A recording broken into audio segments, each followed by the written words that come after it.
Alors, on y va pour les tirages sentimentaux. Donc, on commence par le tirage relationnel, hein, sentimental pour les gens qui sont en relation, pour les couples, pour les gens qui ont peut-être une idée sur une personne, une vue sur une personne. En tout cas, voilà, c'est soit pour les couples, en relation, même si vous n'êtes pas sous le même toit, même si vous êtes éloigné de 2000 km, ça n'a pas d'importance du moment où vous avez une histoire d'amour qui est là, en place.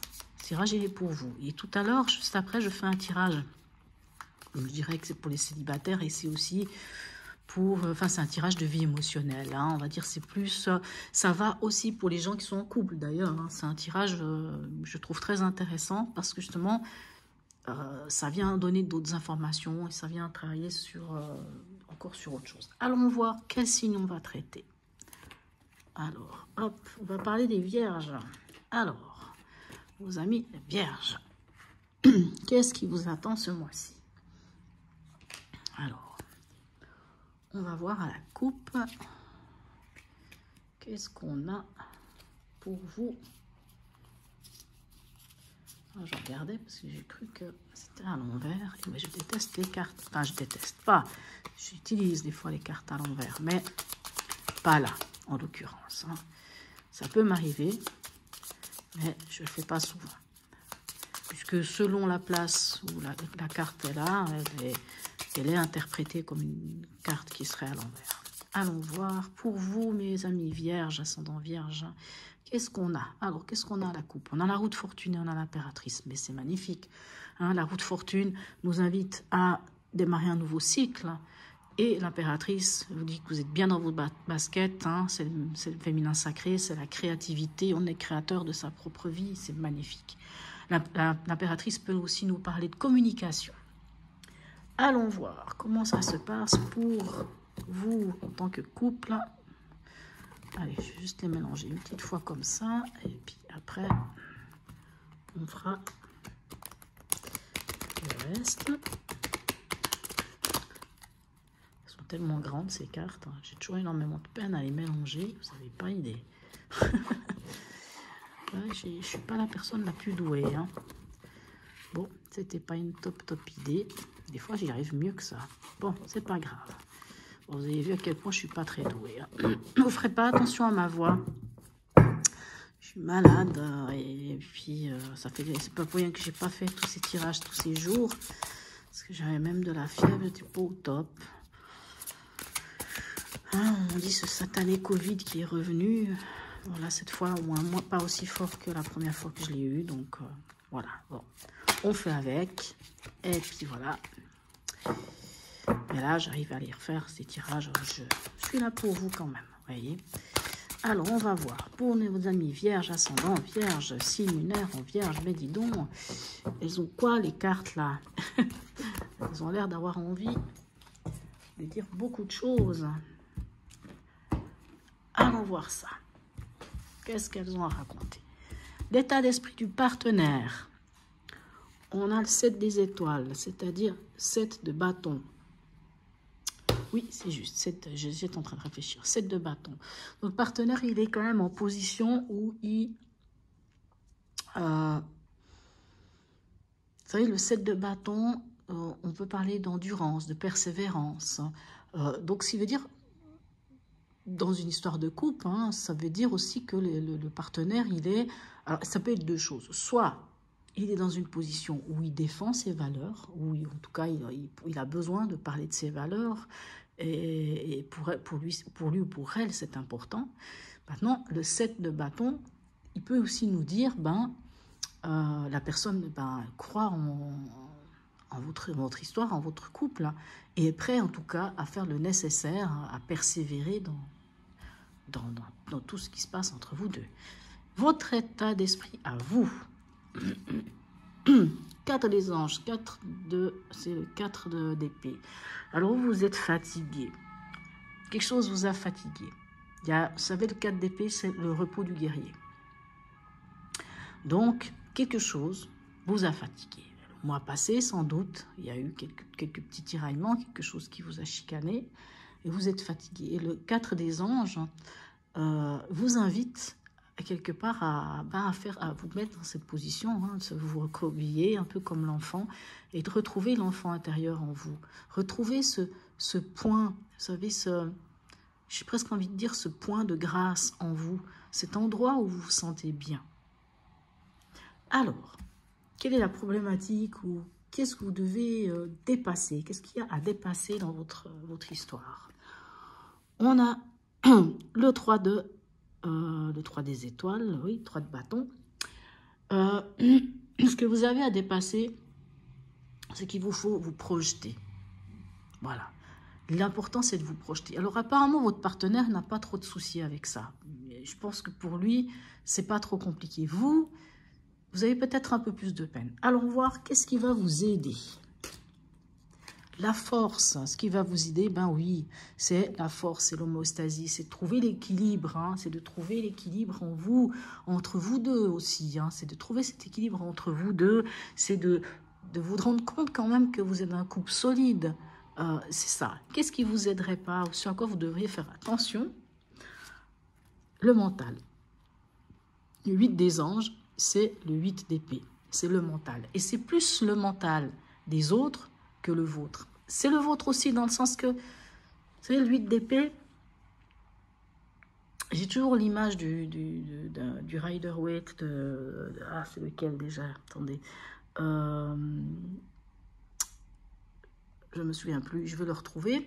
Dans cette image, il y a une femme qui se regarde dans un miroir. Et ce qu'elle voit dans le miroir, c'est une femme qui est entravée avec des liens et qui a des corbeaux au-dessus de sa tête qui viennent carrément lui picorer la tête. Ça, c'est ce que la femme voit dans le miroir. Mais en réalité, elle n'est pas entravée et elle n'a pas d'oiseau qui viennent lui picorer la tête. C'est ça, la carte du 8 d'épée, c'est ça. C'est vraiment, c'est ce mental que l'on se fait soi-même. C'est ce qu'on appelle aussi la carte de l'enfermement. L'enfermement. L'enfermement. On s'enferme soi-même dans son mental. Ce qui ne va pas vous aider, c'est de laisser le mental, puisque vous êtes en 4 d'épée vous-même, c'est de laisser le mental venir semer la zizanie, en fait. Ce mental peut venir aussi des autres, parce que c'est aussi le 8 d'épée, c'est aussi les croyances. Vous savez, les croyances limitantes, les croyances des autres. Un peu du genre, oui, mais dans la vie, c'est comme ça, et puis si tu fais pas comme ça va pas. Ah oui, mais alors tu te rends compte, et puis si tu te maries pas, qu'est-ce qu'ils vont penser les autres? Vous voyez ce que je veux dire? Que vont penser les autres? Mais au final, avec le 8 des anges, il faut se poser la question, mais qu'est-ce qui m'appartient réellement de ces angoisses, de cette peur, de ce mental-là? Qu'est-ce qui m'appartient vraiment? Est-ce que ça m'appartient ou est-ce que ça vient des autres? Est-ce que ce ne sont pas des diarrhées mentales qui me viennent d'ailleurs? Excusez-moi du terme, hein, diarrhée mentale, mais c'est vraiment, pour moi, ça fait partie de cette carte que j'appelle diarrhée mentale. Alors, quelle est l'intention de votre partenaire? Lui, il veut l'équilibre. Lui ou elle veut l'équilibre. Hein. Il est avec la justice. Il veut ce qui est juste. Il veut ce qui est juste pour lui d'abord, bien entendu, mais il veut la justice au niveau de son cœur. Qu'est-ce que vous avez comme intention? Vous avez le 9 des arbres. Le 9 des arbres, c'est le 9 de denier. Vous voulez que les choses soient concrètes. Vous voulez, dans la matière, que les choses soient concrètes. Vous comprenez ça? C'est-à-dire, vous voulez vraiment... Parce que le 9 de denier, c'est quand on a... C'est la carte de la richesse aussi. C'est la carte quand on réussit dans la vie, quand on a travaillé, puis qu'on a récolté les fruits. Donc, vous voudriez pouvoir récolter les fruits que vous avez semés. Vous voudriez récolter ce que vous avez semé. Où est-ce que vous en êtes tous les deux à la fin de ce mois? Magnifique. La roue de fortune qu'on a ici. Magnifique. Vous démarrez un nouveau cycle. Vous démarrez un nouveau cycle. Vous êtes prêts autant l'un que l'autre à laisser tomber d'anciens schémas pour entamer un nouveau cycle. En tout cas, vous vous donnez cette possibilité. Quelles sont les deux cartes que je vous conseille? On a le 3 des arbres et on a le 2 des anges. Alors, une carte conseil, c'est ça. 3 des arbres, c'est le 3 de denier. Le 3 de denier, c'est s'impliquer. 3 de denier, c'est ça. C'est s'impliquer. S'impliquer dans la... S'il y a un conseil, impliquez-vous dans la relation. Travaillez ensemble, faites les choses ensemble, parlez ensemble. Et le 2 des anges, qui est le 2 d'épée, vous dit, vous savez, le 2 d'épée, c'est qu'il y a une décision à prendre. Mais cette décision, il faut la prendre d'une manière équilibrée. C'est un peu la mineure de la justice. Hein. Le 2 des anges, ça peut être la mineure de la justice aussi. Une des mineures, parce que c'est pas forcément elle. Je dirais qu'il y a la reine d'épée, ça peut aussi être la mineure des justices. Mais dis donc, qu'est-ce qui se passe aujourd'hui? Il y a beaucoup d'ambulances. Hein. Je suis désolée, c'est pas très agréable. Vraiment pas. Voilà, donc, bon, on va laisser passer. Voilà, c'est passé. Donc, votre conseil, c'est vraiment ça. Le conseil, c'est impliquez-vous. Impliquez-vous dans votre relation. Impliquez-vous, vous deux, ensemble, dans votre relation. Puisque lui ou elle souhaite à ce que les choses soient justes. Vous voulez récolter les fruits de ce que vous avez semé. Vous voulez vraiment que les choses soient posées. Mais ensemble, vous voulez démarrer un nouveau cycle. Vous êtes prêt à démarrer ce nouveau cycle. Laissez tomber tout le mental. Le mental, lâchez-le. Le mental ne vous apporte rien. Si vous avez besoin encore un peu de vous poser, de vous reposer, de poser les bonnes questions, faites-le. Mais le 3 de bâton vous invite à élargir votre relation, à élargir votre horizon, à regarder plus loin, à regarder loin dans votre histoire. Et le 2 d'épée nous parle quand même de faire un choix, de prendre une décision et de la prendre d'une manière équitable. On parle d'équilibre. Hein. Alors on va voir avec le grand oracle amoureux, si on peut avoir quelques cartes en plus hein, qui viendraient un petit peu nous donner d'autres petites informations. Mais pour moi, là, c'est déjà quand même plutôt clair. Bon, là, il y a un peu trop de choses qui sont tombées. Donc, je vais en prendre aucune. Parce que si je veux bien qu'il y en ait une, je pourrais même encore accepter qu'il y en ait une deuxième. Mais voilà. Alors. Hop. Qu'avons-nous? Égarement. Oui. Alors, égarement. L'égarement, elle pourrait être ici. Hein. Faites attention à votre mental parce qu'il pourrait faire en sorte que vous pourriez vous égarer. Vous égarer dans ce qui est le vrai problème, qui est en fait l'harmonie en réalité. Hein. Et voyez, mettez de l'espoir. Quoi qu'il en soit, mettez de l'espoir. Mettez de l'espoir dans votre amour parce qu'il y en a de l'espoir. Hein. J'aurais presque envie de le mettre ici, cet espoir. Vous voyez, mettez de l'espoir et évitez le conflit mental là qui vous empêche, qui pourrait vous amener à l'égarement en fait. Alors ne partez pas là-dedans. Hop. Et voyez, permission. Tous les feux sont verts. Allez-y, foncez. Parce que je pense que quoi qu'il en soit, vous êtes bien, vous vous aimez. Il faut vraiment voir les choses comme ça. Ouais, faites les choses dans ce sens-là. Vraiment. Voilà, mes chers amis. Vierge, on va aller regarder maintenant le tirage de vie émotionnelle. Si ceux qui s'intéressent le regardent, ceux qui veulent s'arrêter à ce tirage-là s'arrêtent. Voilà, donc si vous vous arrêtez, ben, je vous dis bon mois de novembre et puis je vous dis à bientôt. Voilà pour le tirage de vie émotionnelle ou pour les célibataires aussi. C'est plus un tirage, c'est pas vraiment un tirage qui dit « Ah, les célibataires vont rencontrer quelqu'un ». Alors, quelquefois, oui. Hein, mais c'est plutôt, j'ai pas encore trouvé le terme juste, hein, mais c'est vraiment plus une, comment vous dire, c'est plus comprendre qu'est-ce qui se passe au niveau émotionnel, au niveau relationnel pour vous, qu'est-ce que ça implique, quels sont les soucis, qu'est-ce qui bloque, qu'est-ce qui bloquerait pas, quels sont vos réels souhaits, qu'est-ce qu'on vous montre, voilà, c'est un peu ça. Alors, on fait une petite coupe, comme ça on voit, alors, on a le soleil et on a la mort. Donc, le soleil nous parle de mettre en lumière les choses, la mort nous parle que quelque chose se termine pour aller vers quelque chose de nouveau. Donc, ça c'est plutôt pas mal. Alors, voilà. Alors, on va voir comment ça se traduit tout ça. Hop. Juste voir que ça soit dans le bon sens. Hop là. Alors, quelle est la dominante? Quelle est la carte qui domine? Quelle est l'énergie dominante pour vous? On a l'empereur. L'empereur parle de fondation, parle de poser les choses d'une manière cadrée. L'empereur peut nous parler aussi de mettre de l'ordre dans les choses, mettre de l'ordre dans son mental, dans ses papiers, dans toutes ces choses-là. L'empereur nous demande de poser les bases de quelque chose. De quoi? Ça, je ne sais pas. La prochaine carte, elle, va nous parler de... c'est plutôt le message de l'oracle. Pour moi, c'est le message de l'oracle. Pour vous, ça va être plutôt le message de votre inconscient. Il y a un choix à faire. Vous avez un choix à faire. Lequel, encore une fois, je ne sais pas. C'est peut-être pour ça qu'on vous demande de mettre de l'ordre dans vos idées, par exemple, parce qu'il y a un choix. Un choix qui peut être dû à une triangulaire. Un choix qui peut être dû, mais c'est un choix du cœur. Hein. À un moment donné, il faut se lancer un peu, si vous voulez. Alors, quel est votre souhait? C'est quoi votre souhait le plus profond? Ah, ben magnifique, le monde, bien entendu. Vous ouvrir, être épanoui, être entendu, enfin, comment dire? Voilà, hein, vous voyez, c'est vraiment ça. Le monde, c'est vraiment la carte de l'épanouissement.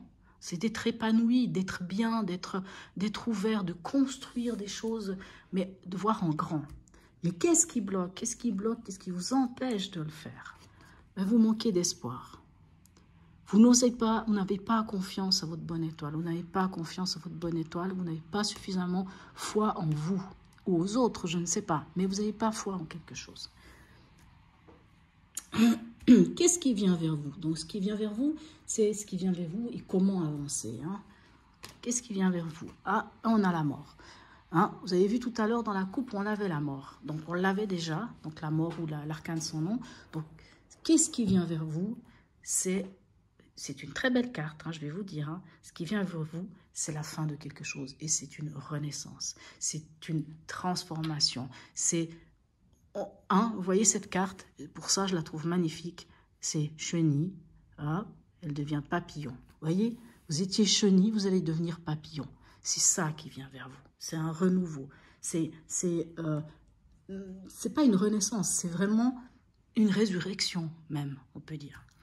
Alors, la transformation, c'est marrant, parce que pour ça c'est la carte de la transformation par excellence, mais c'est la carte que je vais tirer maintenant, ça concerne la transformation. Cette carte-là, elle va vous parler de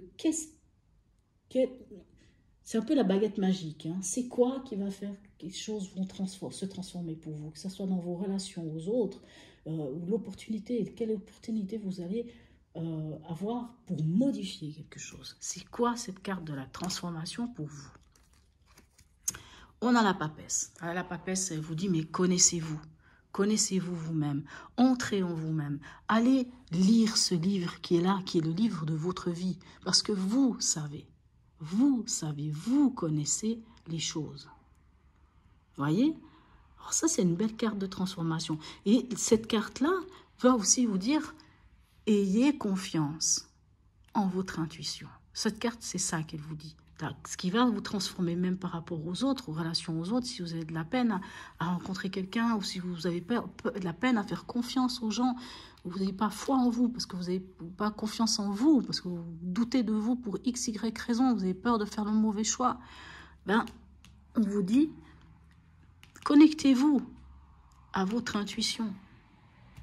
Alors, l'issue à court terme. Magnifique, on a l'impératrice. On est maître de sa vie, on est maître de sa vie. Et sur à long terme, on va vers quelque chose qui est juste pour soi. Et on en est où? On a la tour. Ok, alors, la tour, elle vous dit une chose. Eh bien, ok, en plus vous avez, c'est marrant, vous êtes nombreux, c'est un truc c'est un truc incroyable. Le nombre de signes que j'ai fait, vous êtes plusieurs, qui ont l'arcane sans nom et la maison Dieu. Dans ce tirage-là. Pas forcément au même endroit, mais il y a ces deux arcanes. Donc j'ai vraiment l'impression que ce mois de novembre, ça va être un mois où les choses déménagent. Des choses prennent fin. Mais il y a des choses qui prennent fin parce que, bah, voilà, comme l'arcane sans nom. Et il y a des choses qui viennent, ça vous bouleverse, ça se déconstruit pour reconstruire. C'est pas une mauvaise carte, n'ayez pas peur de cette carte. Hein. Cette carte-là, pour moi, elle parle plutôt dans ce contexte-là c'est qu'en ayant fait tout le travail que vous allez faire sur vous, hein, en ayant fait le bon choix, alors oui, bien sûr qu'il y a des choses qui vont s'écrouler, peut-être des choses auxquelles vous croyez avant, qui sont plus obsolètes, mais vous allez prendre, ça c'est la carte de la prise de conscience, vous allez prendre conscience de quelque chose. Ça, c'est ça. Et ça permet de déconstruire pour reconstruire. Je prends toujours l'image du chaudron dans lequel il y a eu quelque chose qui a cuit, puis finalement ça a brûlé, c'est pas bon, c'est amer, ça n'a pas bon goût. Ben, on fait quoi? On peut pas jeter la marmite. On prend la marmite, on la nettoie, on prend le chaudron, on le nettoie et après on choisit les éléments qu'on veut mettre dedans pour faire la meilleure soupe, pour faire le meilleur ragoût qui soit. On prend le temps. Et en fait, cette carte, pour moi, la carte de la tour, c'est ça qu'elle veut dire. Dans ce contexte-là, elle signifie ça. Donc, n'ayez pas peur. Voilà, mes chers amis vierges. J'espère que ce tirage vous aura parlé. Mettez-moi en commentaire et puis abonnez-vous si vous le souhaitez. Et je vous dis à tout bientôt.